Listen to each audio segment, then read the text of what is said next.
আমি মৌসুমি, আমার বাড়ি কাঁথিতে। তোমরা আমাকে অনেকে চেনো বা চেনো না। যাই হোক, এটা আমি বলে রাখলাম কারণ এই ভিডিওটা আমার ফ্রেন্ড লিস্টের বাইরে যাবেই যাবে।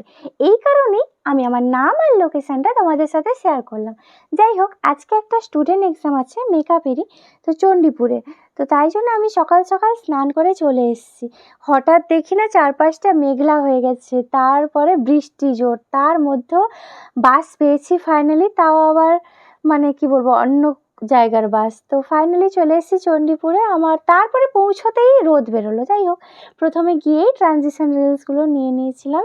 সেদিন সাথী ম্যাডামের স্টুডেন্ট এক্সাম ছিল, আর আমার মেকআপ আর্টিস্ট যে মানে সে খুব ঘাবড়েছিল, ঠিক আছে। তো আমি গিয়ে ওই চকলেট বিস্কিটটা এনে নিয়েছিলাম, কারণ আমার খুব খিদে পেয়েছিলো, সকালে ঠিকঠাক কিছু খেয়েই যায়নি। তো শুরু হয়ে গেছে মেকআপ। আর এই যে লাইট এতটাই কম ছিল না, ওই কারণে আমার যে স্কিন টোন না সেইটা একটু ফেয়ার হবে কি একটু ডার্ক হয়ে গেছে।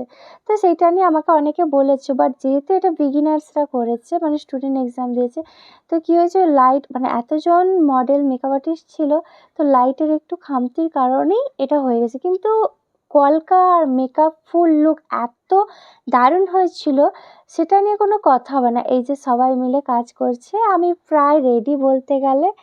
তো আমার তো মানে দারুণই লাগছিল। আর তারপরে এই যে জুঁই ফুলের মালার যে সুগন্ধ একটা, উফ দারুণ একটা ব্যাপার। আর মানে আমরা টোটো করে চলে যাচ্ছিলাম শ্যুট করব। সেদিন পলাশদা ছিল ফটোশ্যুটের জন্য। তো আমরা টোটো করে চণ্ডীপুরের যে মঠ আছে ওই মঠের কাছেই চলে যাচ্ছিলাম। তো সেখান থেকে এসে আমরা এখানে বসে গেলাম, লাইভ শুরু হবে। এই যে অনিন্দিতাকে দেখেছো কি মিষ্টি না, সায়ন্তিকা, সঙ্গীতা, আর তাদের নাম আমি ভুলে গেছি, সরি। অনিন্দিতা অলওয়েজ রেডি থাকে। এই যে সাথী ম্যাম বিভিন্ন মডেলদেরকে নিয়ে, মেকআপ আর্টিস্টকে নিয়ে অনেক কিছু বলে ফেলেছে। তো আমার শ্যুট অলমোস্ট ডান হয়ে গেছে। তো এবার আমি বাসও পেয়ে গেছি সঙ্গে সঙ্গে, মানে আমি লাকি।